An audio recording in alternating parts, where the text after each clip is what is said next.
Fascism, a term originating in early 20th century Europe, evokes images of totalitarian regimes, brutal dictatorships, and violent suppression of dissent.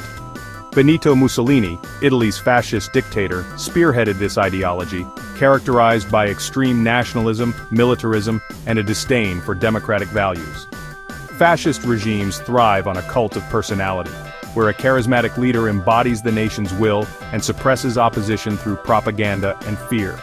Today, the term fascism is often used as a rhetorical tool, sparking heated debates about its applicability to contemporary political landscapes. However, understanding the core tenets of fascism remains crucial in identifying its potential resurgence in modern societies, including the United States. While the historical context differs significantly, several alarming parallels have emerged in recent American politics, prompting concerns about the erosion of democratic norms. The rise of populism, fueled by economic anxieties and social divisions, has created fertile ground for authoritarian leaders to exploit. Furthermore, the increasing polarization of American society, exacerbated by social media and partisan news outlets, mirrors the societal fragmentation that facilitated the rise of fascism in Europe. Therefore, analyzing the current political climate through the lens of historical fascism is not about drawing simplistic comparisons, but rather about recognizing warning signs and safeguarding democratic principles against potential threats. The presidency of Donald Trump ignited a firestorm of debate about the presence of fascist tendencies within American politics. Critics argue that Trump's rhetoric and actions exhibited striking similarities to fascist leaders, raising concerns about the future of American democracy. One of the most prominent accusations leveled against Trump is his embrace of authoritarianism, a hallmark of fascist regimes. His frequent attacks on the media, labeling them as enemies of the people, echoed the fascist tactic of silencing dissent and controlling the narrative. Moreover, Trump's expressed admiration for authoritarian leaders, such as Vladimir Putin and Kim Jong-un, further fueled concerns about his disregard for democratic principles.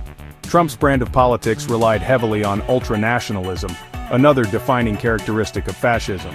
His America First rhetoric, while resonating with a segment of the population, often came at the expense of international cooperation and diplomacy. The demonization of immigrants and refugees, coupled with the implementation of harsh immigration policies, resembled the scapegoating tactics employed by fascist regimes to consolidate power and stoke nationalist sentiment. Furthermore, Trump's use of dehumanizing language, referring to opponents as crooked, losers, and even animals, served to dehumanize and delegitimize his critics, creating a climate of fear and intimidation. In 2025, Trump's recent political actions, including his controversial executive orders and continued attacks on democratic institutions, have only intensified the debate about the presence of fascist tendencies in American politics. While Trump's presidency undoubtedly amplified concerns about fascism in America, it's crucial to recognize the broader societal and institutional factors that have contributed to this debate. America's history of illiberalism, marked by periods of racial segregation, suppression of dissent, and economic inequality, has created vulnerabilities that can be exploited by authoritarian leaders. Furthermore, the proliferation of misinformation and disinformation, facilitated by social media platforms, has eroded trust in traditional institutions and fueled political polarization. This climate of distrust and division weakens the fabric of democracy, making it more susceptible to manipulation and authoritarian tendencies. The role of media, both traditional and social, cannot be overstated in understanding the current political climate. While a free and independent press is a cornerstone of democracy, the rise of partisan news outlets and the proliferation of online echo chambers have contributed to the spread of misinformation and the hardening of ideological divides. Furthermore, the increasing influence of money in politics, amplified by the Supreme Court's Citizens United decision, has given wealthy individuals and corporations disproportionate influence over the political process, potentially undermining the principles of fair representation and equal access. These institutional factors, coupled with the aforementioned societal divisions, create a complex and concerning landscape for the future of American democracy.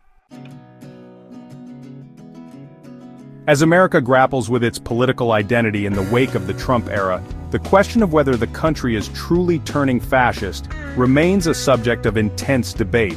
While some argue that the Trump presidency represented a dangerous flirtation with authoritarianism, others maintain that the country's democratic institutions held firm and that the current anxieties are overblown. The truth, as is often the case, likely lies somewhere in between these two extremes. It's undeniable that Trump's rhetoric and actions raised legitimate concerns about the erosion of democratic norms, and his continued influence on American politics cannot be ignored.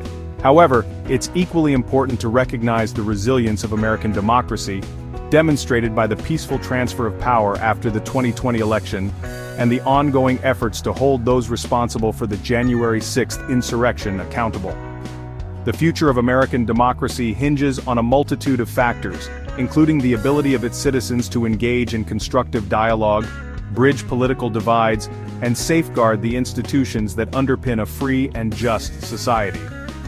The lessons learned from the Trump era, both positive and negative, will undoubtedly shape the country's political landscape for years to come, underscoring the importance of vigilance, critical thinking, and a steadfast commitment to democratic principles.